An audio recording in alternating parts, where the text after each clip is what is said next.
Thank you for joining us this evening on The Frame, brought to you by Access Framingham. My name is Brendan Fitzpatrick. We begin this evening with an update on the migrant crisis as the Massachusetts emergency shelter system is close to capacity, according to Massachusetts Governor Maura Healey. On Monday, she said close to 7,000 families are within the system statewide as the trend of migrants fleeing their home countries and coming to the United States seeking asylum continues. Framingham is just one of many communities that have been impacted by this ongoing situation. Healey called upon President Joe Biden and the federal government again for monetary aid and help in speeding up the work authorization process. She added that Massachusetts cannot keep expanding their system, quote, indefinitely. The reality we are facing now is this. We do not have enough space, service providers, or funds to safely expand beyond 7,500 families. We expect to hit that limit at the end of the month. From that point on, we will no longer be able to guarantee shelter placement for new families entering the system. In the meantime, Lieutenant General Scott Rice, with his more than 4 decades of U.S. Air Force experience, was appointed as the project's new Emergency Assistance Director, while Healey explained that the state is increasing efforts to get migrants out of shelters and into the workforce. Mayor Charlie Sisitsky told City Councilors during their meeting on Tuesday that there's a chance that bus drivers could be city employees in the future. As students and families continue to feel the force of the bus driver shortage this school year, city officials are navigating ways to alleviate the problems arising from NRT Bus Incorporated, the company contracted to provide bus transportation in Framingham, falling short of the agreed upon numbers of drivers. The mayor explained that he's been in contact with school administration regarding strategies moving forward, including the eventual possibility of school bus driving operations being brought in-house. He added, though, that the proposal is not a simple one. That would require us to purchase buses or lease buses, which would take a while because buses aren't readily available. The Framingham School Committee brought up the possibility of utilizing a carpool vendor during a meeting last month. For now, though, Executive Director of Finance and Operations for the city's public schools, Lincoln Lynch, has been tasked by Sisitsky to look into the idea of bringing bus drivers onto Framingham's payroll. An event will be hosted by the group Future of Nobscot on Saturday regarding the ongoing saga of the village's potential rezoning. Framingham's official website outlines possibilities that could come through the new B4 zoning category, such as new residential, retail, recreational, and cultural spaces that could be developed. But many residents in the area are not on board, as some have joined together to comprise the group Future of Nobscot. They cite concerns like traffic, noise pollution, environmental impacts, and public infrastructure as reasonings behind their opposition. Mayor Sisitsky told city councilors during their meeting on September 26th that prior to making an official recommendation, he's been meeting with project developers. We're going to look for come up with a recommendation on how the city should proceed with that, and maybe give them some feedback, and also look into this whole issue of what amount of vote is required for rezoning, whether it's going to require a 2/3 vote, whether it's going to require a majority vote. In the future, the mayor also suggested soliciting help from the state level on this matter. The meeting will be held at the Krista McAuliffe Branch Library along Water Street from 10:30 a.m. to noon. Virtual participation via Zoom will also be made available. The Framingham Opioid Task Force is continuing their task of determining how to best utilize money stemming from nationwide settlements between states, including Massachusetts, and major players in the opioid production sector. About $472,000 has already come in locally from the state. Framingham will get at least $1.5 million in total, though Chief Financial Officer and Director of Administration and Finance for the city, Louise Miller, anticipates that the final number will surpass that mark. The settlement agreement stipulates that the funding can only be used for certain things, like care, treatment, or outreach. Miller explained that Framingham has already set up a program for local organizations to apply for grant funding to boost new and existing services. We are a little ahead of other cities in terms of distribution of funds, where we're anticipating distributing funds as early as December and January of this year. A lot of what we're trying to do is plan for the best way to spend the funds so that we're effective in terms of how the funds are used. Miller added that a consultant has been hired by the task force as they continue to create their plans for the future. She said the opportunity is a major one for Framingham and potentially even the MetroWest region as a whole, as the city may explore partnering with other communities down the line in order to serve those struggling through the opioid epidemic. Election day in Framingham is approaching, and some of the major races revolve around the city council. As voters prepare to cast their ballots, residents of the city will also get their chance to hear most of the city council candidates' thoughts on topics related to climate change and its impacts. Energize Framingham will be presenting their climate forum this Saturday, October 21st, at First Parish along Vernon Street. There, the candidates will be asked questions from the community regarding a range of climate topics. Those may include climate change resiliency in the city going forward, securing money for climate-related projects from the state and federal levels, and fossil-free construction. In years past, both mayoral and city council candidates have taken part in this climate forum. While most of the seats on the council are not being contested in 2023, community lead for Energize Framingham, Amy Pawelka, still feels that it's vital to get thoughts on climate issues from local leaders on the record. Because there's a lot of decisions that the city council makes, so there's pros and cons that need to be discussed by the community, but at the end of the day, this is city council responsibility. Pawelka did note that two uncontested candidates, Christine Lawn of District 1 and District 4's Michael Cannon, cannot make it to the event on Saturday, though they have been invited to record a video outlining their views to be shown during the forum. Pawelka said this gives residents a unique opportunity to make their voices heard on these matters.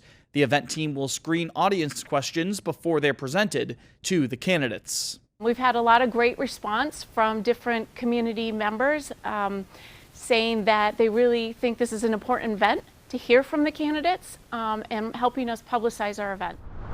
The forum will begin at 6 p.m. Saturday night. It's free for the public to attend, and it will also be streamed live on YouTube. More details can be found on www.energizeframingham.org.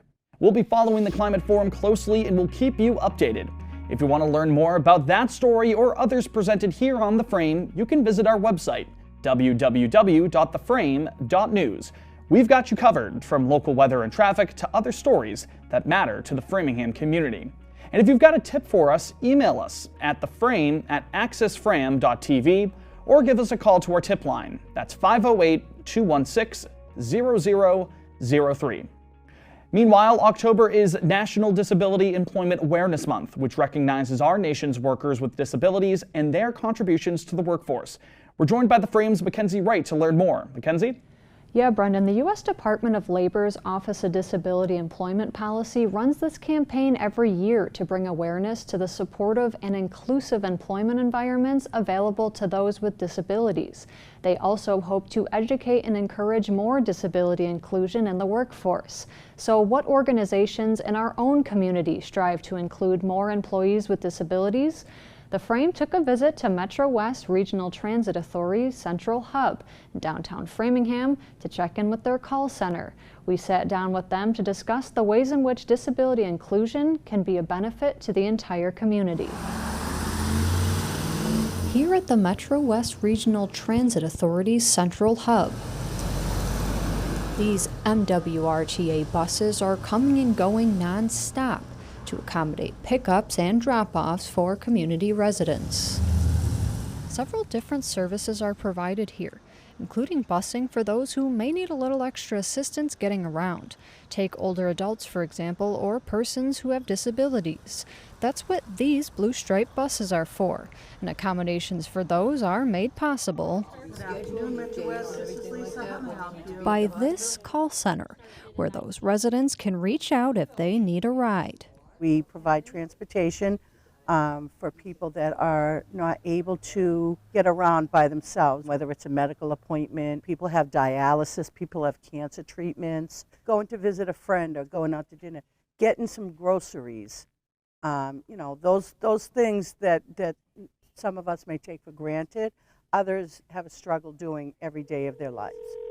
Welcome to MetroWest. This is Lindsay. How can I help you? Lindsay Shapiro, who has worked at this call center for 2 years now, knows that struggle firsthand. I do help people get to where they need to be, and I think that being disabled, I understand how hard it can be, and I want to make that easier on other people. So what I do is I take calls, I book trips, I work with dispatch if something needs to be canceled. And what day is this for? Lindsay knows how these buses operate better than just about anyone. That's because she herself is a regular user of the MWRTA. Even with her family's help, Lindsay says as a disabled individual, it can be a challenge to secure reliable transportation. And so she uses her own experiences with those challenges to better connect with her customers. Our company has definitely helped me when my family or when my family members can't come. Truthfully, I cannot rely on my family members all the time. They have their own lives.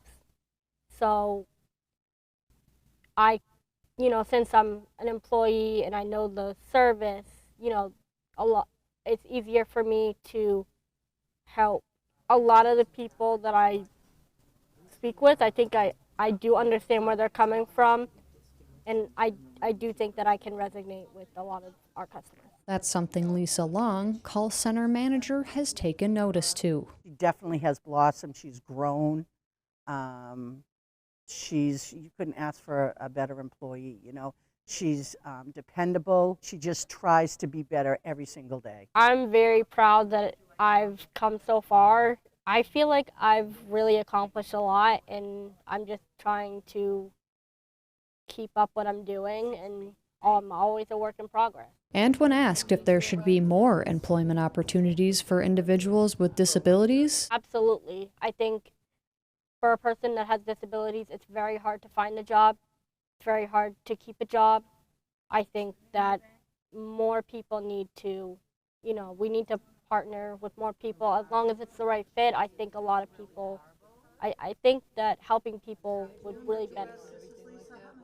fantastic work to Lindsay and everyone at MetroWest Regional Transit Authority. We thank them for all they do for our community. If your organization or business would like to learn more about National Disability Employment Awareness Month, you are invited to visit the Department of Labor's Office of Disability Employment Policies, or ODEP's, website.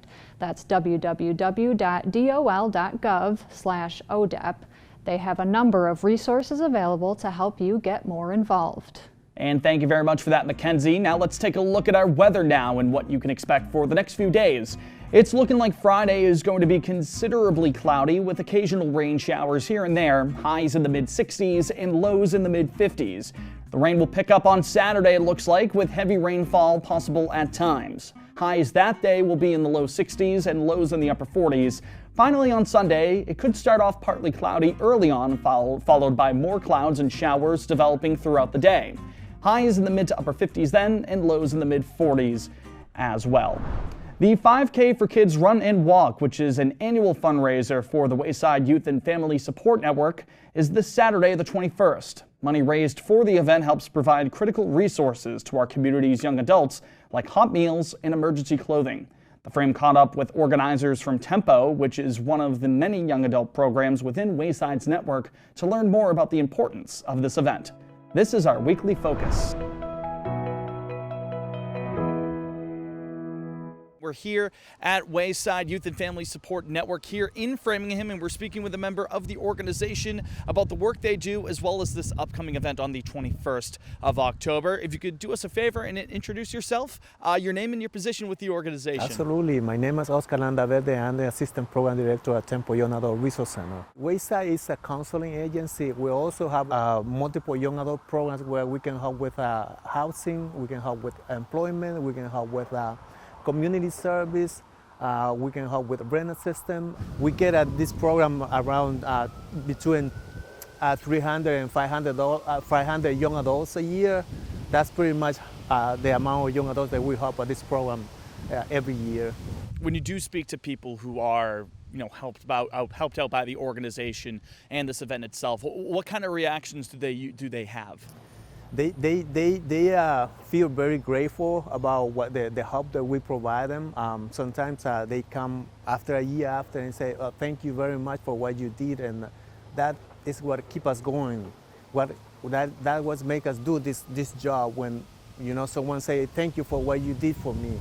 That's like a fuel us up to keep going and keep doing the kind of job that we do. It really gives you that warm and fuzzy feeling. It makes you want to come into work every day, and it really just makes you appreciate the work here we do at Tempo, and not just at Tempo, but at Wayside as a whole. So my name is Nicholas Magliozzi.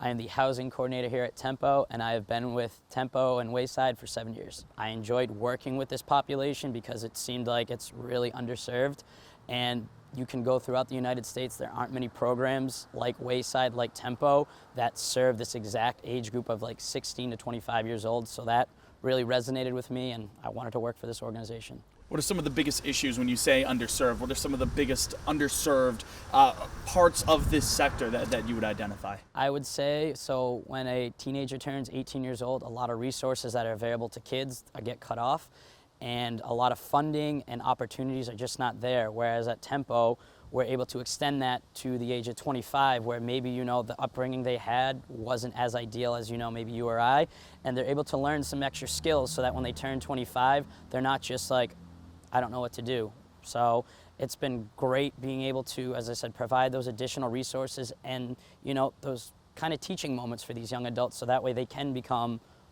actual, like, thriving individuals instead of, you know, potentially not doing so well. Some of our young adults stay with us till 25, some leave sooner. We had one young adult back in 2021 join the Army. He came back home on leave last year and came and thanked us for all the support. You know, he made the joke, he's like, I know it wasn't the easiest young adult to work with, but you guys, you know, were able to push me, got me into the Army, and now, as I said, he's thriving. So young adults do come back and thank us, and that's the reason why we do this. And with the 5K coming up for Wayside, how important is that to help continue that mission of aiding people in need? So for all of Wayside, this is our biggest fundraising opportunity of the year.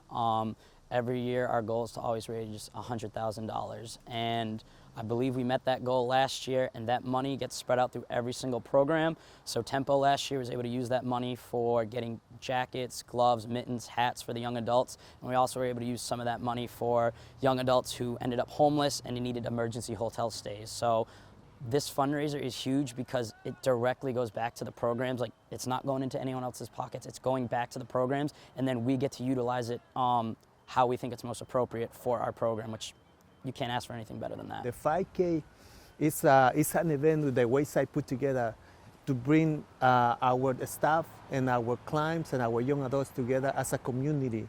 This is an event where we come together and we share time, we share games, we share the race, and at the same time, we get money for young adults who are in need sometimes if they don't have jackets. We buy them jackets.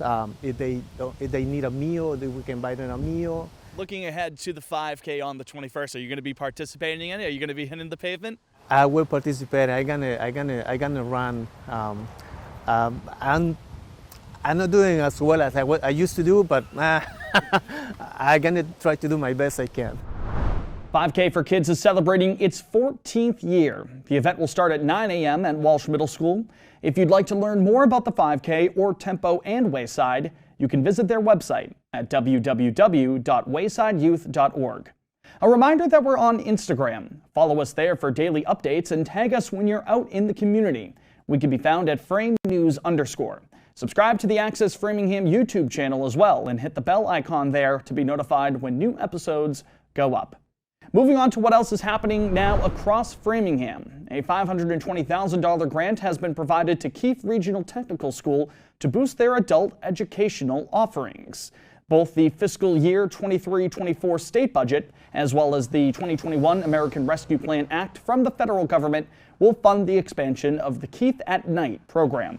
The school's existing Journeyman Plumbing Code and Theory program will be aided, while a new HVAC, oil, and gas burner course will be created as well. 20 eligible adults will be able to take advantage of the expanded offerings, as state agencies will work alongside Keith to admit candidates, offer apprenticeships, and secure jobs in the future. Designer bids for architecture services are now being accepted by Framingham officials for the city's proposed community center and dispatch facility projects. The bids opened following the official acquisition of the Marion High School property along Union Ave. The city spent $3.35 million for the sale. as officials are priming it to be the spot for a new community center that would include features like a field house and an aquatic center. Framingham is also looking to centralize their first responder dispatching operations. The police headquarters and Fire Station 1 each have their own separate dispatches, but now the city has acquired another building on Concord Street to bring those facilities all under one roof. In the future, the new dispatch center could be utilized by other MetroWest communities as well. Bid proposals are due by November 8th. And Halloween is right around the corner, so if you find yourself in the mood for some trick-or-treating festivities, the City of Framingham invites you to their 4th annual Spooktacular event. The celebration runs from 4 to 6:30 p.m. at City Hall on October 24th. That's next Tuesday. There will be decorative displays, music, and of course lots of trick-or-treating. Framingham's Public Library's Bookmobile will be present at the event as well, among other attractions and activities. You're encouraged to wear your favorite costume and enjoy the sweet treats that are provided.